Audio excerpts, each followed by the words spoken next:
Si vous regardez votre fiche de paye et que vous ne comprenez rien à la façon dont sont décomptés vos jours de vacances, vous êtes au bon endroit.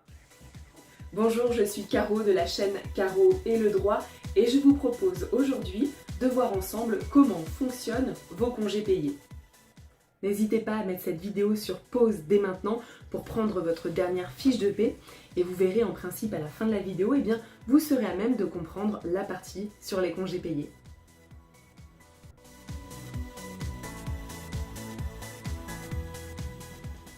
Partons du b.a.-ba. Vous savez certainement que, en tant que salarié, vous avez le droit à 5 semaines de vacances par an.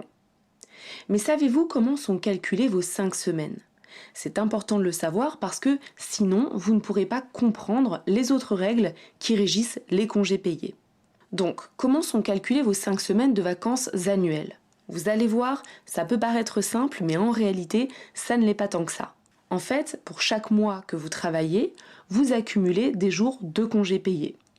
Donc, chaque mois travaillé vous donne droit à des jours de vacances. Si vous regardez sur votre fiche de paie, vous allez voir que vous avez un compteur de congés payés, généralement tout en bas de la fiche de paie, et ce compteur détaille combien de jours de congés vous cumulez chaque mois et combien vous en prenez. Dans la colonne acquis, vous avez les congés que vous avez cumulés, et dans la colonne pris, les congés que vous avez déjà posés. Ensuite, vous avez la différence, c'est-à-dire le solde de congés qu'il vous reste à prendre. À combien de jours vous donne droit un mois travaillé ? Eh bien, concrètement, pour un mois entier travaillé, vous cumulez 2,5 jours de congés. Donc, un mois travaillé vous donne droit à 2 jours et demi de vacances. Exemple, si vous commencez à travailler le 1er septembre, votre fiche de paie, à la fin du mois de septembre, vous indiquera 2 jours et demi de congés dans la colonne des congés acquis. Donc vous pourrez prendre 2 jours et demi de vacances. Et on verra ensuite quand et comment. Si je suis cette même logique de calcul, cela signifie donc que pour 2 mois travaillés, vous cumulez 5 jours de congés, 2 fois 2 jours et demi. Puis pour 3 mois travaillés, 7 jours et demi de congés. Pour 4 mois, 10 jours. Et ainsi de suite jusqu'à 12 mois, c'est-à-dire un an travaillé, où vous aurez cumulé 30 jours de congé, c'est-à-dire 2 jours et demi multipliés par 12 mois, soit 30 jours. Et 30 jours de congé, ça fait 5 semaines de vacances. Ça veut dire que si vous travaillez pendant un an, vous aurez le droit à 5 semaines de vacances. Mais, vous direz-vous, 5 semaines de vacances, c'est 35 jours. 5 semaines multipliées par 7 jours. Il y a 7 jours dans une semaine. Donc c'est 35 jours, c'est pas 30. Oui, sauf que là vous parlez en jours calendaires. Vous avez pris en compte tous les jours de la semaine, du lundi jusqu'au dimanche. Donc vous avez en effet compté 7 jours pour une semaine.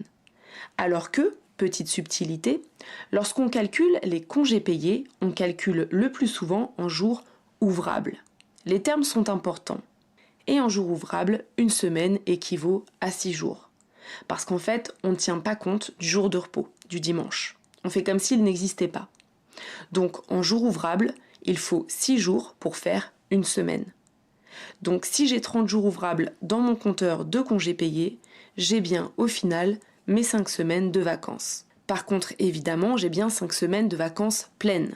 Mes semaines de congés, je les poserai du lundi au dimanche. Mais disons qu'il ne me faut que 30 jours de congé dans mon compteur pour avoir le droit à ces 5 semaines pleines de vacances. Voilà. Donc vous avez maintenant compris comment se calculent les jours de congé que vous cumulez quand vous travaillez. Allons à présent un petit peu plus loin.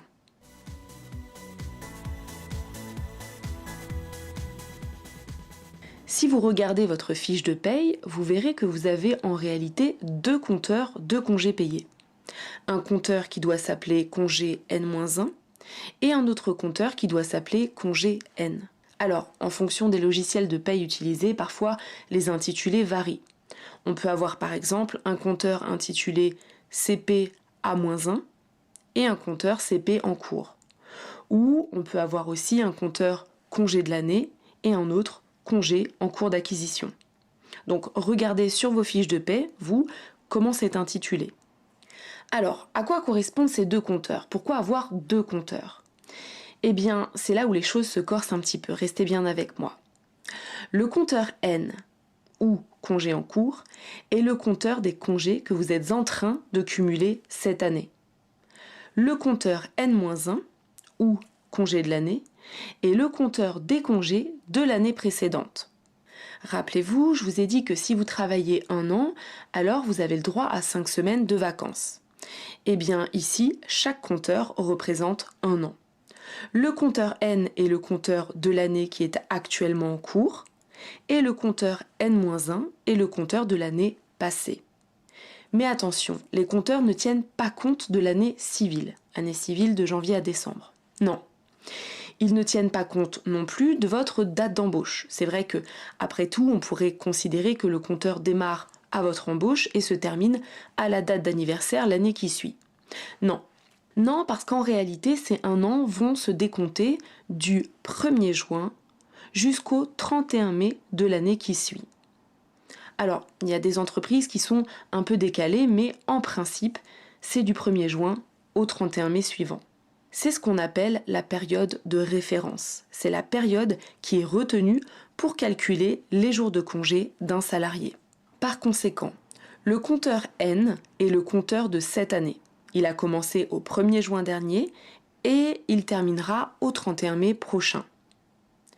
Et le compteur N-1 est le compteur précédent, qui s'est terminé au 31 mai dernier. De la sorte, le compteur N fait état des congés que vous êtes actuellement en train de cumuler, tandis que le compteur N-1 fait état des congés que vous avez déjà cumulés au cours de la période de référence précédente. Évidemment, si vous êtes tout nouveau dans l'entreprise, votre compteur N-1 est vide, parce que vous n'étiez pas là l'année précédente. Mais on y reviendra en fin de vidéo. Mais alors, pourquoi tout ce micmac avec 2 compteurs ? Eh bien, vous aurez compris que, arrivé au 31 mai, la période de référence des 1 an se termine et on repart sur une nouvelle période de 1 an dès le lendemain, donc dès le 1er juin. Rappelez-vous, la période de référence, elle débute à chaque fois le 1er juin pour se terminer le 31 mai de l'année qui suit. Donc, au 1er juin, le compteur N est remis à 0 pour repartir sur une nouvelle période. Et du coup, les jours de congé qui figuraient dans ce compteur N vont en fait basculer dans le compteur N-1. Puisqu'on attaque une nouvelle période de référence, du coup, on remet le compteur N à 0 en basculant les congés N en N-1. Et ce sont justement les congés du compteur N-1 que vous allez pouvoir poser, que vous allez pouvoir prendre. Et vous allez pouvoir les prendre quand ?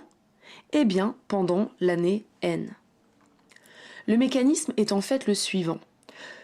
Vous cumulez des jours de congé pendant une période de référence, qu'on appelle donc la période d'acquisition des congés payés. Et ensuite, une fois cumulés, vous allez pouvoir les poser pendant ce qu'on appelle la période de prise des congés payés. Ces 2 termes sont importants. Donc en fait, il y a 2 temps. Premier temps, je cumule des congés dans mon compteur N. Et deuxième temps, quand on change de période de référence, ces congés basculent sur N-1 et je peux alors les poser. Sauf que, autre élément de complexité, pendant l'année où je peux poser mes congés N-1, eh bien je continue de cumuler de nouveaux congés. C'est-à-dire que pendant que je vide mon compteur N-1, eh bien mon compteur N, lui, continue de se remplir de nouveaux congés. Et vous voyez, il y a une sorte de roulement. Vous cumulez des congés pendant 1 an et vous les posez l'année qui suit, mais l'année qui suit, vous continuez de cumuler de nouveaux congés. Et ces nouveaux congés pourront être pris à leur tour lorsqu'ils basculeront eux-mêmes dans le compteur N-1. Vous comprenez ? Prenons un exemple concret. Imaginons que je suis embauchée au 1er février. Cela signifie que de février à mai, eh bien je cumule dans mon compteur N des jours de congé.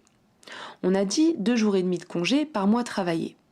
Donc là, j'aurai au 31 mai 10 jours de congé, puisque j'aurai travaillé 4 mois. Février, mars, avril et mai. Donc 4 mois multipliés par 2 jours et demi. J'ai bien mes 10 jours de congé. Et ces 10 jours de congé que j'aurai donc acquis, eh bien ils vont basculer dans mon compteur N-1 au 1er juin.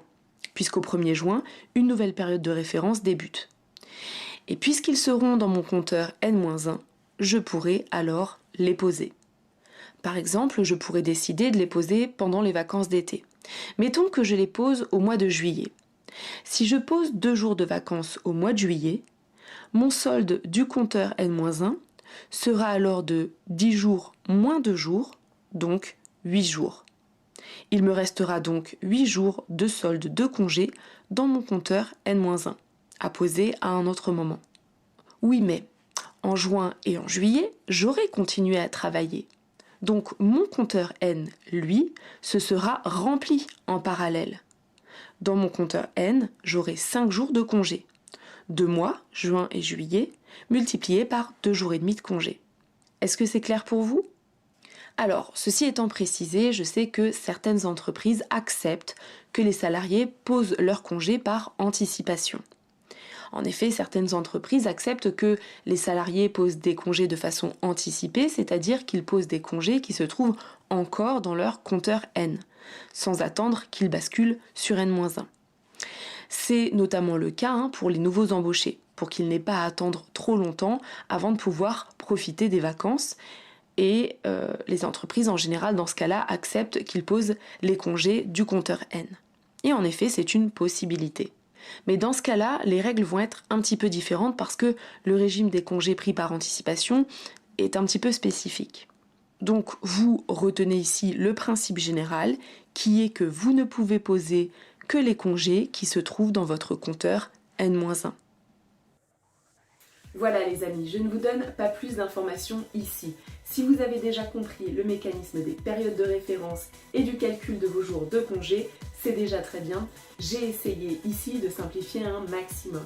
Malheureusement, vous êtes encore trop nombreux, et employeurs y compris, à ne pas connaître ces règles de base. Et moi, je vois tous les jours en entreprise des erreurs, et bien parce que ces règles élémentaires ne sont pas maîtrisées. Quoi qu'il en soit, si vous avez compris ce qu'on a vu là, eh bien je vous invite à aller un petit peu plus loin et à visionner mes autres vidéos sur les congés payés. A tout de suite.